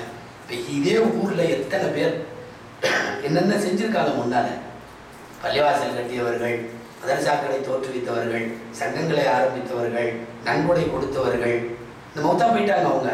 ஆனால் இன்றைக்கு வரையும் உங்களுடைய சபைகள் எல்லாம் அவர்களுக்கு துவா செய்கிறதா இல்லையா? ஒரு பள்ளியை, ஒரு மதரசாவை, ஒரு எத்தீம்கானாவை, இதையெல்லாம் யார் உதவி செய்தார்களோ அவர்களுக்கு எத்தனை பேர் இன்றைக்கு துவா செய்து கொண்டிருக்கிறோம். வக்குஃப் என்ற ஒரு வார்த்தை ஆல்மோஸ்ட் இன்னைக்கு நாம மறந்துட்டோம். வக்குஃப் போர்டுன்னு சொன்னாவே நாம வேற மாதிரி நினைக்கிறோம். வக்குஃப் என்ற ஒரு வார்த்தை இஸ்லாம் கற்றுத்தந்த மிக அற்புதமான வறுமை ஒழிப்பு திட்டத்துல உள்ளது. வக்குஃப் மட்டும் கடந்த காலத்துல இல்லைன்னா, நிறைய பெருமக்கள் வக்குஃப் செய்யலைன்னா இந்த சமுதாயம் இன்றைக்கு உலக கல்வி, மார்க்க கல்வி எந்த முன்னேற்றத்தையும் பார்த்துக்க முடியாது. உங்களுக்கு தெரியுமா, 5 லட்சம் மாணவர்கள் உலகத்துல ஒரு யூனிவர்சிட்டியில படிக்கிறாங்க. எங்கன்னு தெரியுமா? 5 லட்சம் மாணவர்கள், 10,000 பேர் பேராசிரியர்கள். உண்மை. அஸ்ஹர்ல, ஜாமியுல் அஸ்ஹர், காஹிராவில் இருக்கிற, கைரோவில் இருக்கிற அஸ்ஹர் யூனிவர்சிட்டியினுடைய இன்னைக்கு உள்ள ஸ்டேட்டஸ் 5 லட்சம் பேர் ஸ்டூடெண்ட், 10,000 பேராசிரியர் பெருமக்கள். எவ்வளோ காசு வாங்குறாங்க மாணவர்கள்ட்ட? அப்பெல்லாம் எக்கச்சக்கமாக செலவாகுமே. ஏன்னா ஹாஸ்டலைஸ்டுலேயே லட்சத்துக்கும் மேற்பட்ட மாணவர்கள், தங்கி பயில்பவர்கள், எல்லாத்துக்கும் சாப்பாடு என்ன என்ன எங்கே போகிறது, எங்கே அந்த நாடு ஏதாவது நிதி கொடுக்குதா, நிறைய யோசிக்கிறோம் அல்லவா? பொதுமக்களிடம் நிதி திரட்டவில்லை, அரசாங்கத்திடம் மானியம் எதுவும் இல்லை. அல் அஸ்ஹர் பல ஆயிரம், பல லட்சம் மாணவர்களுக்கும் நிறைவாக கல்வி வழங்குகிறது. என்ன காரணம் தெரியுமா? கடந்த காலங்களில் அஸ்ஹருக்கு வக்ஃப் செய்தவர்கள் உலகம் முழுக்க, ஒவ்வொரு ஊரிலேயும் யாராவது மௌத்தா போனவர்கள் அஸ்ஹருக்கு எழுதி வைத்து விட்டு போனார்கள். நீங்கள் யோசிக்க வேண்டும். அஸ்ஹருக்கு வக்ஃப் அஸ்ஹரிலே இல்ல, காஹிராவிலே இல்ல, கைரோவிலே இல்ல, மிஸ்ர்ல இல்ல, எகிப்தில இல்ல, மொராக்கோவில இருந்து இந்தோனேஷியா வரைக்கும் இருக்கு. இந்தோனேஷியால மிகப்பெரிய, உங்களுக்கு அருகாமையில இருக்கிற கோடிக்கணக்கான சொத்து அஸ்ஹருடையது. எங்க இருக்கிறது அஸ்ஹர்? மொராக்கோ எங்க இருக்கிறது? இந்தோனேஷியா எங்க இருக்கிறது? இரு துருவங்களாக இருக்கிற இந்த ஊரில் எல்லாம் வருங்காலத்தில் என் சமுதாயத்தின் கல்விக்கு, என் சமுதாயத்தினுடைய நல்ல பணிகளுக்கு, என் சமுதாயம் மார்க்கத்தை தெரிந்து கொள்வதற்கு, என் சமுதாயம் தொழுகுவதற்கு அர்ப்பணித்து எழுதி வைத்து விட்டு போன பெருமக்கள். உண்மை என்ன தெரியுமா? அல்லாஹ் அவர்கள் அத்தனை பேரையும் சொர்க்கத்தின் உயர்ந்த இடத்திற்கு கொண்டு போய் விடுவான். இன்னைக்கு அந்த வக்ஃப்ங்கிறதே இல்லை. பூரா இருக்கிறத பூரா இங்கேயே பிரித்து முடிச்சுட்டு போயிடலாம். ஆமாம், எந்த நல்ல காரியத்துக்கும் கொடுக்குற மாதிரி தெரியல. என்ன மறக்கிறானோ இல்லையோ, மௌத்தா போகும்போது அவர் பெரியவர் கூப்பிட்டுறாரு எல்லாத்தையும். அந்த கடையை நீ வச்சுக்கோ, அந்த வீட்டை அவங்க 2 பேரும் வச்சுக்கிட்டோம். அங்கிருந்து நம்ம கிராமத்துலேருந்து கொஞ்சம் வந்துட்டு இருக்கு இல்லையா, அதை பிரித்து அதை விற்று நீங்கள் எல்லாம் இங்கேயே முடிச்சிரு. இல்லை, மறுமைக்கு கொஞ்சம் வேண்டுமே, ஒரு துஆவுக்கு கொஞ்சம் வேண்டுமே. மக்களுக்கு விட்டுட்டு போக வேணாம்னு சொல்லல. மக்களை ஏழைகளாக விட்டு செல்வதை விட நீங்கள் இருப்பதை கொடுத்து விட்டு செல்வதுதான் சிறந்தது. ஆனாலும் அல்லாஹ் ரசூலுக்கென்று ஏன் நம்முடைய மறுமை நலன்களுக்காக கொஞ்சம் ஒதுக்கணுமே. எத்தனை பேர் வக்ஃபுகளில் மட்டும்தான் மதீனாவினுடைய ஜாமியத்தை இஸ்லாமியா இன்றைக்கு நிற்கிறது, அஸ்ஹர் நிற்கிறது. உலகம் முழுக்க பெரிய பெரிய இஸ்லாமிய பல்கலைக்கழகங்கள் எல்லாம் நிகழ்காலத்தில் சம்பாதித்த சொத்துக்களில் வாழவில்லை. கடந்த காலங்களில் சமுதாயத்தினுடைய நலன்களை கருதி அடுத்த தலைமுறைக்காக வேண்டி என்று சொல்லி எழுதி வைத்து விட்டு போனவர்கள் எத்தனை பேரோ அதுதான். கொடுக்க வேண்டும், சம்பாத்தியத்திலிருந்து கொடுக்க வேண்டும்.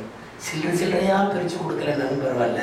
வாழ்க்கையில ஏதாவது உருப்படியா ஒண்ணு செய்யணும்னு இருக்கிறவங்க எல்லாம் நினைக்கலாமே, அவங்கவுங்க இஷ்டத்துக்கு நினைக்கலாமே, அவங்க ஊருக்காக, அவங்க அருகாமைக்காக, அவங்க சொந்தத்துக்காக நினைக்கலாமே. இது எவ்வளவு பெரிய இறைவனின் தயாளம் தெரியுமா? நீ உன் சொந்தத்துக்கு கொடுத்தாலும் அவன் நான் வாங்கிக்கிறேன்னு சொல்றான். கொடுக்கறது மாமா மச்சான் கையை, ஆனா வாங்கிறது அல்லாஹ்வுடைய கையை. யாருக்கோ கொடுப்பதாக அல்லாஹ் நினைக்கவில்லையே, கொடுக்கலாமே. இந்த சில்லறையா கொடுக்கறது என்னைக்குமே வேலைக்கு ஆகிறது இல்லை. கொடுக்கறத குறை சொல்றது இல்லை. இன்னைக்கு காத்தெல்லாம் இவ்வளவு வழங்கியும் கூட நம்ம வறுமையில் இருக்கிற காரணம் என்ன தெரியுமா? இந்த டிஸ்ட்ரிபியூஷன்ல உள்ள கோளாறு. ஊர்ல நடக்கிறத சொல்றேன், இங்கே எப்படின்னு தெரியாது. ரம்ஜான் வரும், அவர் ஏழை மிசா அவர் குடும்பம் எல்லாம் ஆளுக்கு ஒரு பையன் தூக்கிட்டு கிளம்புவாங்க ஜக்காத்து வாங்குறதுக்கு. நம்ம ஊர்ல இன்னைக்கும் சில பிறப்புகள் இப்படி இருக்கிறாங்க. என்னன்னா, ஒரு வேட்டி கையில் 50 ரூபா, ஒரு 2 வெள்ளி இல்லாட்டி 3 வெள்ளியா, சரி 3 வெள்ளி ஒரு வேட்டி. இந்த அடுத்த மசா ஒரு வேட்டி 3 வெள்ளி, ஒரு வேட்டி 3 வெள்ளி, இப்படியே வரிசையா. அவன் ஊரில் உள்ள எல்லாத்திலையும் ஜக்காத்து எழுதி 27ஆம் கிழமை பார்த்தா அவன் கையில் 150 வேட்டி. ஆமாம், அவன் எத்தனை உடுத்துறதுன்னு தெரியல. 150 வேட்டியாக உடுத்துவான் அவன். இல்லை, அவர் மனைவி 150 சேலையாக உடுத்தும். அவன் கடைசியில் என்ன பண்ணுறான், இருக்கிறதுல 4 லுங்கி நல்ல லுங்கி எடுத்து வச்சுக்கிட்டு அவன் சந்தைக்கு போவான். போய் இந்தா எடுத்துக்கோ, எவ்வளோக்கு எடுத்துக்கிறது. அவன் அதை பார்த்து ரேட்டுக்கு எடுப்பான். ஏற்கனவே இவங்க கொடுக்குறவங்க இத்து போன வேலையில தான் வாங்கியிருக்கிறாங்க, அது வேற.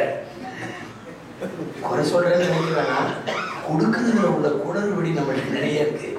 சரி, அவன் பாதி விலைக்கு விற்றுட்டு மீண்டும் அடுத்த ஆண்டு அதே முதல் பெற அதே பையை எடுத்துட்டு அதே வரிசையில் அதே வீட்டுக்கு இப்பவும் ஒரு வேட்டி 50 ரூபா. சில பேர் 30 வருஷமா இப்படி வேட்டி வாங்கிட்டு இருக்கான். 30 வருஷமா வேட்டி வாங்குறான், 30 வருஷமா சேலை வாங்குறான். இந்த வள்ளல் 30 வருஷமா இதே மாதிரி தான் கொடுத்துட்டு இருக்கான். முதல்ல 10 ரூபா கொடுத்தான், 20 ரூபா கொடுத்தான், இப்போ 50 ரூபா கொடுக்குறான். இது என்னைக்கு ஒழியும்? இல்லை, இதுல வறுமை ஒழிப்பு சாத்தியமா? நீ இத்தனை பேருக்கு வரிசையில் நிற்க வச்சு 30 பேருக்கு வேலை கொடுக்கறத விட யாராவது ஒரு குடும்பத்தை போய் எடுத்துக்குவேன். உன் சொந்தத்திலேயோ, உன் பக்கத்திலேயோ, உன் மகளாலேயோ, அந்த குடும்பத்துக்கு இந்த தொகையை எல்லாம் சேர்த்து ஒட்டு மொத்தமா ஒரு குடும்பத்துக்கு கூட அது அடுத்தவங்கள்ட்ட கையேறாத அளவுக்கு அந்த குடும்பத்தை உருவாக்கலாமே. கொடுக்கிற இந்த பங்கீடும் சரியில்லை, கொடுக்கிற பொருள் தரமும் சரியில்லை. அல்லாஹ் அக்பர். நாம கொடுக்குற சில பேர்லாம் அல்லாஹ் எப்படி ஏத்துக்கிறான்னு தெரியல. அதையே பதிலா மட்டும் கொடுக்க ஆரம்பிச்சான்னா ரொம்ப கஷ்டமாயிடும். சில பேர் போய் துணி எடுப்பாங்க, அவங்க குடும்பத்துக்கு எல்லாம் எடுத்துருவாங்க. பூரா எடுத்து போட்டு முடிச்ச உடனே அப்புறம் கடைசியில் சொல்லுவோம், கொஞ்சம் கொடுக்கறதுக்கு மாதிரி எடுத்து போடணும் கடைக்கார்ட்ட. அவனும் தெளிவாக தெரியும், கொடுக்கறதுக்குன்னா அவன் எங்கேயோ அடியில இருந்து ஒன்று எடுப்பான், ஒற்றை அடிச்சுட்டு அதை எடுக்கணும். அதை அதுக்குன்னு வச்சிருக்கான். இன்னொன்று தெரியுமா, சென்னையில் சில கடையில் இப்படி போர்டு வச்சிருக்கான். எவ்வளவு திமிர் இருக்குன்னு பாருங்க, எங்களிடம் ஜக்காத் சேலைகள் கிடைக்கும். ஆமாங்க, அப்ப அவன் என்ன முடிவு பண்ணிட்டா தெரியுமா? நல்ல சீலை நீ கொடுக்க மாட்டேன்னு தெரியும், நல்ல வேட்டி நீ கொடுக்க மாட்டேன்னு தெரியும், எங்களிடம் ஜகாத் சாரிகள் கிடைக்கும். எவ்வளவு மோசம் இது! 5 பேர்த்துக்கு 60 ரூபாயில சேலை எடுக்கிறதுக்கு 300 ரூபாய்க்கு ஒரே ஒருத்தருக்கு கொடுத்துட்டு போவேன். அல்லாஹ் மகிழ்வானே, வாங்குபவன் மகிழ்வானே. டிஸ்ட்ரிபியூஷன்ல ஏராளமான குளறுபடிகள். இதெல்லாம் மட்டும் சரி செய்யப்பட்டா வறுமை இந்த சமுதாயத்தில் இருக்கிறதுக்கு வாய்ப்பே இல்லை. வறுமை ஒழியணும். நிறைய பேர்த்துக்கு கொடுக்கணுங்கிறது பெரிய விஷயம் அல்ல. எத்தனை பேர்த்துக்கு கொடுத்தேன்? நான் 300 பேர்த்துக்கு இந்த ஆண்டு வாரி வழங்கினேன். ஒன்னும் தேவையே இல்லை. ஆளுக்கு 10 ரூபாய் தலை கொடுக்கறதுக்கு ஒரே ஒரு குடும்பத்திற்கு ஒழிக்கலாம். வறுமை ஒழிக்க முயற்சி எடுக்கலாம். ஹதீஸ்ல வருது ஒரு நகைச்சுவையான செய்தி. ஒருத்தர் வந்தார். அவர் எப்ப ஸல்லல்லாஹு அலைஹி வஸல்லம் வந்தாலும் நகைச்சுவையா தான் இருக்கும். அவர்னால் அவருடைய வார்த்தைகளால் பல தடவை நபி ஸல்லல்லாஹு அலைஹி வஸல்லம் சிரித்திருக்கிறார்கள். வாயை விட்டு சிரிச்சிருக்கிறாங்க. அன்னைக்கு என்னமோ அவர் சோகமா வந்தார். இன்னி அஸப்து தன்பன் அதீமன் ஃபஹல்லி தௌபா. பெரிய பாவம் பண்ணிட்டேன், எனக்கு தௌபா உண்டா? பெரிய பாவம் பண்ணிட்டேன், எனக்கு தௌபா உண்டா? எப்பவும் ஒண்ணு அவரும் சிரிப்பாரு, இருக்கிறவெல்லாம் சிரிக்க வச்சிருவாரு.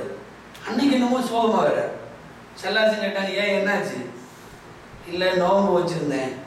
சரி, பகல்ல மனைவியோட ஆமா நோன்பு முறிச்சிருச்சு விஷயத்தை சொல்லிட்டாரு. செல்லாசி அப்படியா? அப்படின்னா கஃபாரா கொடுத்துடணும். நோன்பை வேண்டும் என்றே இது போன்ற மனைவியோடு கூடி நோன்பை முறித்து விட்டால் அதுக்கு குற்ற பரிகாரம், அதாவது நோன்பை திரும்ப வைக்கிறது மட்டுமல்ல, பெனால்ட்டி கொடுக்கணும். அப்ப என்ன பெனால்ட்டி? அப்ப அதுக்கான நபி ஸல்லல்லாஹு அலைஹி சொன்னாங்க, அஅதிக ரகபா, ஒரு அடிமையை உரிமையிடு. அஅதிக ரகபா, ஒரு அடிமையை உரிமையிடணும். இதுதான் 3 வழி இருக்கு பெனால்ட்டி, குற்ற பரிகாரத்துக்கு. அதுல ஃபர்ஸ்ட் வழி இது, அஅதிக ரகபா. உங்களுக்கு தெரியும் அரபியில ரகபான்னு ஒரு வார்த்தை இருக்கு. இந்த வார்த்தைக்கு 2 அர்த்தம். ஒண்ணு இப்ப இந்த ரசூலுல்லாஹ் சொல்றது அடிமை அப்படின்னு அர்த்தம் ரகபா. இன்னொரு அர்த்தம் இந்த பிடரி. ரகபா பிடரின்னு அர்த்தம் இருக்கு. இவர் வரும்போது அழுதுட்டு வந்தாரு. இப்ப கொஞ்சம் நார்மல் ஆகி நகைச்சுவை ஆயிட்டாரு. ஸல்லல்லாஹு சொன்னாங்க அஅதிக ரகபா. அவர் சொன்னார், இல்ல அம்லிகு இல்ல ஹாதிஹி ரகபா, எனக்கு இந்த ரகபா மட்டும்தான் இருக்குது, அந்த ரகபாவுக்கெல்லாம் காசு இல்லை. உண்மை என்னன்னா அவர் கொஞ்சம் வறிய சஹாபி, வறுமையில உள்ளவர், காசு இல்லை அவர்கிட்ட, எந்த காசும் இல்லை. ஸல்லல்லாஹு சிரிச்சுட்டாங்க. அதாவது ஹத்தா பதத்து நவாஜிதுன்னு சொல்லி கடவாய்ப்பல் தெளிகிற அளவுக்கு ரசூல் ஸல்லல்லாஹு அலைஹி வஸல்லம் சிரித்த சில இடங்கள் இருக்கும் அல்லவா, அதுல இந்த நிகழ்ச்சி ஒண்ணு. 2வது ஸல்லல்லாஹு சொன்னாங்க, சரி அடிமை உரிமைன்ற அளவுக்கு காசு இல்லையா, பரவாயில்ல, ஒரு வேலை செய்ய, சும் ஷஹரைன், 2 மாசம் நோன்பு வை. அவர் சொன்னாரு, ஒரு நோன்பு வச்சுதான் நான் இந்த கதிக்கு வந்தேன்.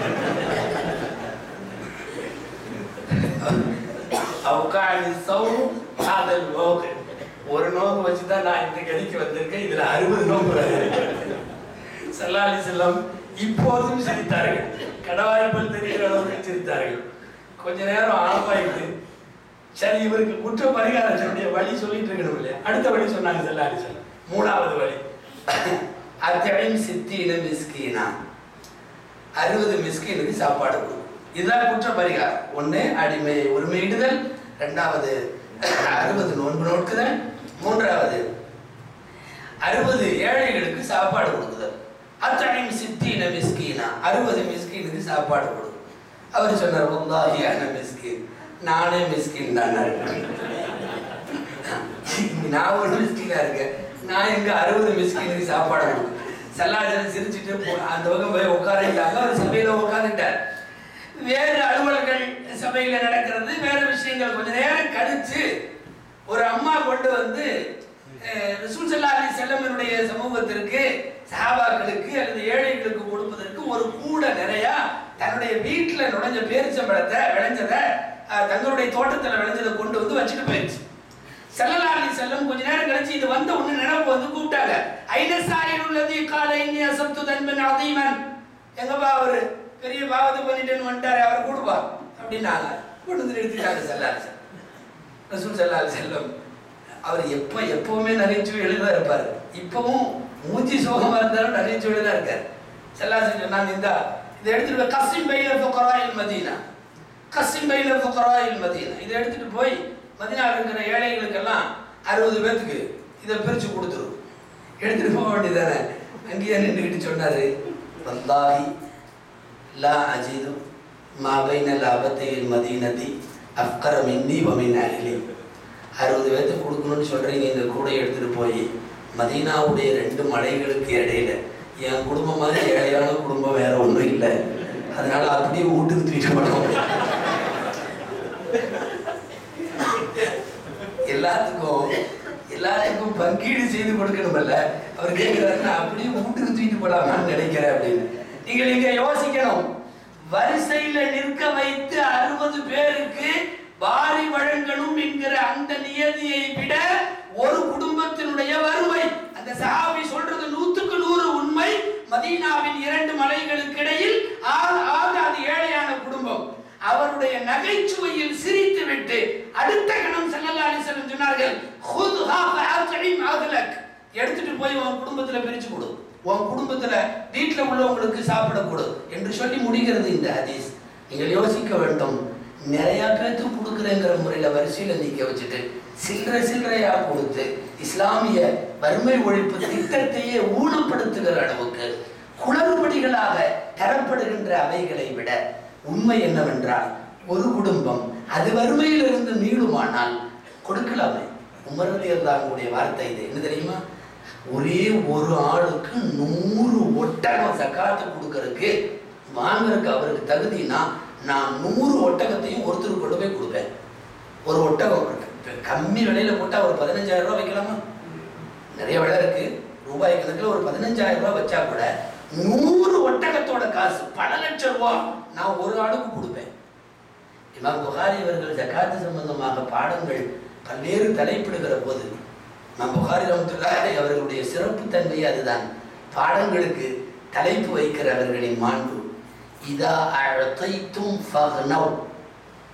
உமர் ரலியல்லாஹு அன்ஹுடைய ஒரு வார்த்தையை தூக்கி பாடத்துக்கு தலைப்பு வச்சிருக்காங்க. எப்படி தெரியுமா?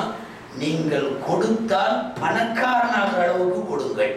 இதா அஅதைதும் ஃபஹ்னவ். கொடுத்தால் பணக்காரனாகிற அளவுக்கு கொடுங்கள். 30 வருஷம் திரும்ப திரும்ப வேட்டி வாங்கிட்டே இருக்கானே இந்த சமுதாயத்தில். 30 வருஷம் திரும்ப திரும்ப சேலை வாங்கிட்டே இருக்கானே இந்த சமுதாயத்தில். உதவின்னு வர்றப்பெல்லாம் ஒரே குடும்பம் திரும்ப திரும்ப பெடிஷன் போட்டே இருக்குது. எப்படி இறக்க சிந்தனையோடு இந்த வறுமை விஷயத்தை கையில் எடுப்பவர்கள் ஏன் இதை யோசிப்பதில்லை? அல்லாஹ் ஜல்ல ஷானஹு தஆலாவும் அருமைநாயகம் ஸல்லல்லாஹு அலைஹி வஸல்லம் அவர்களும் வகுத்தளித்த பொருளாதாரம் ரொம்ப அற்புதமானது. சரியா கொண்டு போய் கொடுத்தா போதும். எதுலையும் அடிக்கிற நாம ஹத்னா விருந்துல பல லட்சம் ரூபாய் செலவாகுது. ஹத்னா செய்யற விருந்துல பொண்ணு பெருசாகிற சீர்ல பல லட்சம் ரூபாய் செலவாகுது. ஒரு கல்யாணத்துல இன்னைக்கு போடுற உணவு வகைகள்ல பல லட்சம் ரூபாய் செலவாகுது. உன் பையனோட மாப்பிள்ளையா உன் பையனை உட்கார வைக்கிறப்பவே, உங்க பையனை உட்கார வைக்கிறப்பவே இன்னும் 2 ஏழை மாப்பிள்ளைய உட்கார வச்சுப்பார். உங்க பையன் எவ்வளவு வாழ்க்கை செழிப்பாக ஆகுவான். தனியாவே எல்லாம் பண்ணணும்னு என்ன அவசியம்? உங்கள் பிள்ளைக்கு திருமணம் செய்கிற போதே உங்கள் பிள்ளை மாதிரியே ஒரு 4 பிள்ளைய வச்சு வசதி உள்ளவங்க செஞ்சு பாருங்கள். உங்கள் பிள்ளை வாழ்வு எப்படி சிறக்கும் செழிக்கும் என்று அப்போது தெரியும். அனுபவித்தவர்களுக்கு மாத்திரம்தான் இது தெரியும்.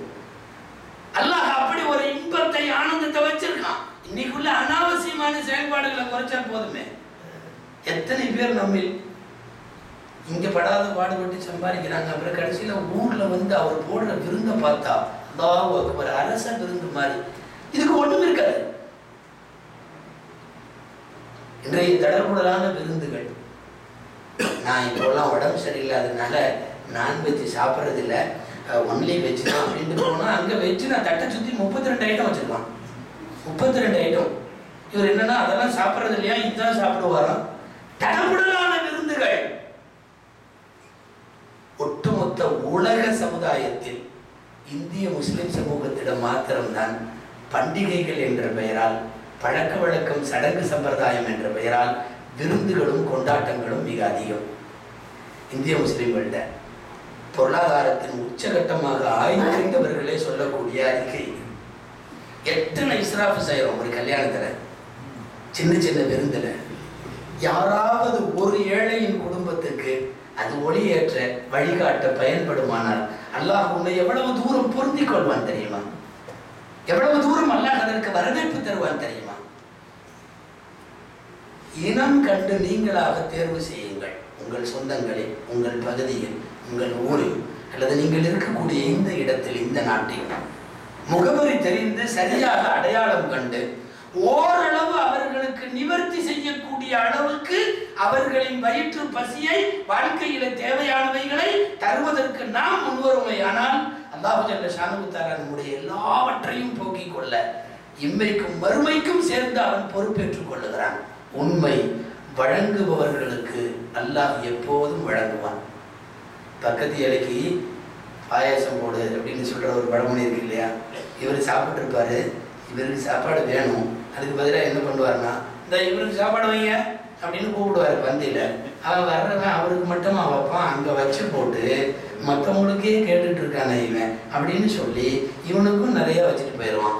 இது சாதா இயல்பான மனுஷன் பார்வையிலேயே அது இருந்துச்சுன்னா, பிறர் நலனை கருத்திலே கொள்ளக்கூடிய ஒரு அடியானை அல்லாஹ் எப்படி பார்ப்பான்? அவனுக்கு கொடுக்கறதுக்கு முன்னால எல்லாத்தையும் இங்க ஒட்டி கொடுத்துருவான். பாவங்கள் மன்னிக்கப்படுவதற்கு ஒரு காரணம், ஒரு ஒரு யுக்தி ஒன்று இருக்கிறது. என்ன தெரியுமா? இந்த உம்மத்தில் எல்லோரின் பாவத்தையும் மன்னி என்று கேட்கக்கூடியவனுடைய பாவம் முதல்ல மன்னிக்கப்படும். யாரெல்லாம் ஏன் பாவத்தை மன்னிப்பாயாக அப்படின்னு கேட்கறத விட, இந்த உம்மத்தின் பாவத்தை மன்னிப்பாயாகன்னு கேட்கிறான்ல, அந்த கேட்கிற அடியானுடைய பாவம் முதலில் மன்னிக்கப்படும். பிறருடைய வறுமையை கருத்திலே கொள்ளக்கூடிய யாராக இருந்தாலும் அல்லாஹ் இவர் சந்ததியை எல்லாம் சேர்த்து வறுமையில இருந்து காப்பாற்றுவான். அல்லாஹ்வும் ரசூலும் வறுமை ஒழிப்பிற்கு தெளிவான திட்டம் தந்திருக்கிறார்கள். அமல்படுத்துவதிலே உள்ள சுணக்கங்களையும் சிக்கல்களையும் நடைமுறையிலே உள்ள பல சீர்கேடுகளையும் அகற்றினால் தெளிவான பொருளாதாரத்தை நோக்கி மட்டுமல்ல, நல்ல மறுமையை நோக்கியும் போக முடியும். எல்லாம் வல்ல அல்லாஹ் ஜல்ல சுப்ஹானஹு வ தஆலா பொருளாதாரத்தை, செல்வத்தை நமக்கு வழங்கி இருப்பதை போலவே தர்ம சிந்தனையையும் அல்லாஹ் அதிகமாக வழங்குவானாக. அப்படி வழங்குவதால் நம்முடைய பொருளாதாரத்தை அல்லாஹ் பன்மடங்கு பெருக்கி வைத்து பரக்கத்தான பொருளாதாரத்தை எல்லாம் வல்ல இறைவன் தருவானாக. ஆமீன். வாஹிரு தஅவானா அல்ஹம்துலில்லாஹி ரப்பில் ஆலமீன். அஸ்ஸலாமு அலைக்கும் வரஹ்மத்துல்லாஹி வபரகாத்துஹு.